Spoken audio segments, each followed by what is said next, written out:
Good evening, you guys. I decided I would do our Bible study a little different, and well, in a different space. We are in my master bedroom.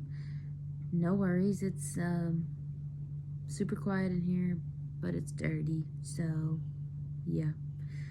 It's just part of being a mom and a wife and a spouse who works. We both work, so we both try to help each other as much as possible. Sometimes we both slack, and that's just kind of how it is. And that's life. So let's get started with our Bible study. Still using the same Bible. It's called True Images. I don't know if I've even shown you guys this yet or not, but True Images. It's super old. I think we got it from the Lifeway store. There's not even a Lifeway store where I live now, so. Alright, we did 6 last time, yesterday. So we're doing day 7. We are reading from Habakkuk, chapter 1, verses 1 through 4. It says, "This is the message that the prophet Habakkuk received in a vision. And if I'm saying it wrong, I'm sorry. I'm from the South, and I'm dumb sometimes, and I just pronounce stuff just how it looks sometimes. So I'm sorry just in advance. All right. How long, O Lord, must I call for help? But you do not listen. Violence is everywhere. I cry, but you do not come to save. Must I forever see these evil deeds? Why must I watch all this misery? Wherever I look, I see destruction and violence. I am surrounded by people who love to argue and fight. The law has become paralyzed. There is no justice in the courts. The wicked far outnumber the righteous, so that the justice has become perverted." Sounds like the time that we know, right? Sounds like today's age. I can be honest with God in prayer. This one's a toughie for me. I don't know why I feel like I can't be honest in my prayer. I guess fear is a big thing for me. But it's not like God doesn't already know what's on my mind. So this little message on here is from Marlena this time. So we're on day 7 if you guys are following along. On page 29 it says, "How long, God? Not long ago I was certain God was moving my husband and me in a specific direction. We were encouraged and excited for what we never thought would happen was coming together right before our very eyes. As we bathed the process in prayer, God seemed to be honoring our requests until the 11th hour. That's when the door was slammed shut in our faces. We were shocked. Why would you do this to us, God? Why lead us on?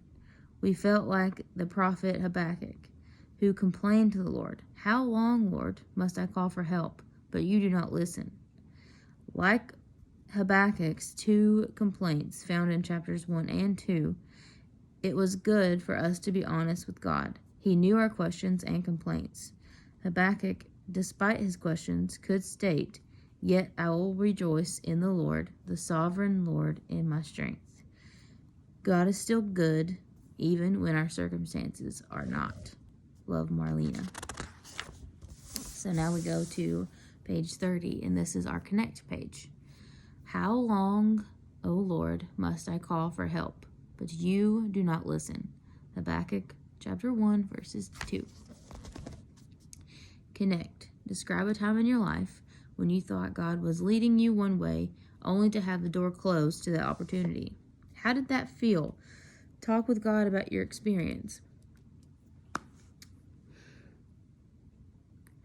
I guess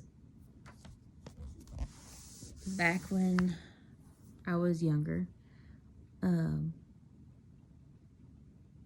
I had a previous boyfriend that was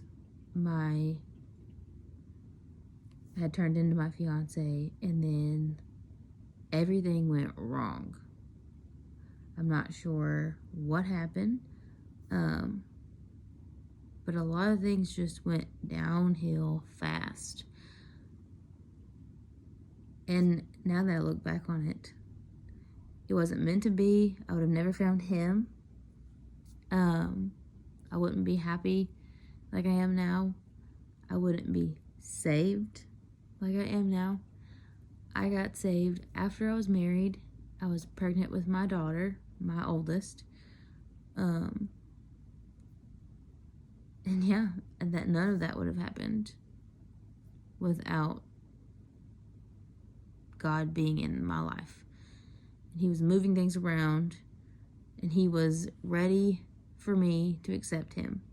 And so I didn't know that back then. And so it felt like, and I had been raised in church my whole life. My entire life I was raised I've been taught about God, about Jesus, about who he was, why he came to earth, why he created us, all of the things.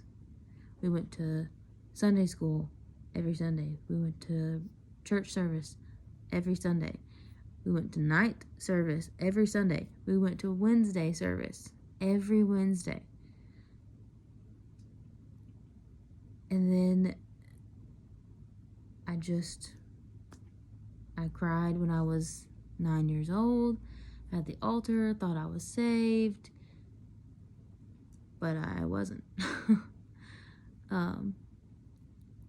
It was at a youth retreat with my church. My husband was there. My family was there.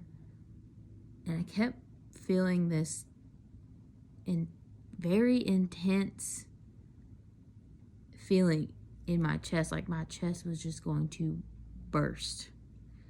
And my heart was going to burst.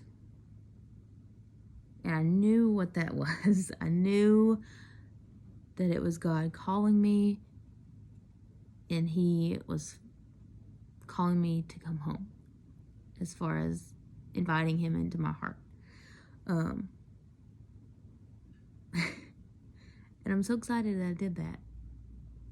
I mean, I had a good life, but a rough life without him.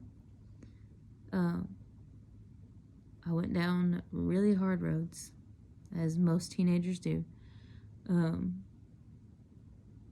But it was really rough. Okay. So page 31. It says, sometimes Jesus feels absent when we need him most. In your imagination, return to a situation in which Jesus felt distant.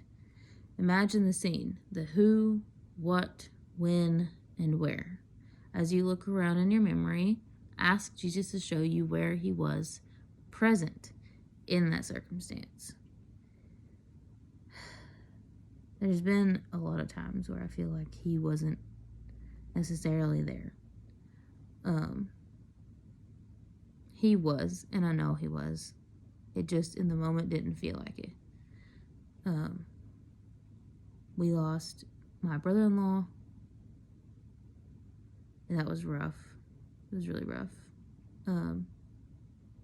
It took me a while to find God in that situation. He was young. He was my age.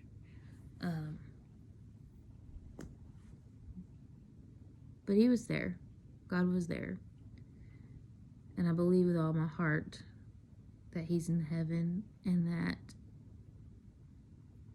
he's so happy. So, that was my situation, my most recent situation. But the next part says, pray as the prophet Habakkuk did. Express your doubt, your anger, your fear, or joy openly with Jesus. And tomorrow we'll do day 8, which is going to be Exodus 35, 30, 36:1, and 37:1 through 9. It's going to be a census Christian. Experience God through the 5 senses. It makes me excited. I'll pick this up now because it's like killing my neck to look down like that. I went to the gym today, so I had a self-care day, so that was fun.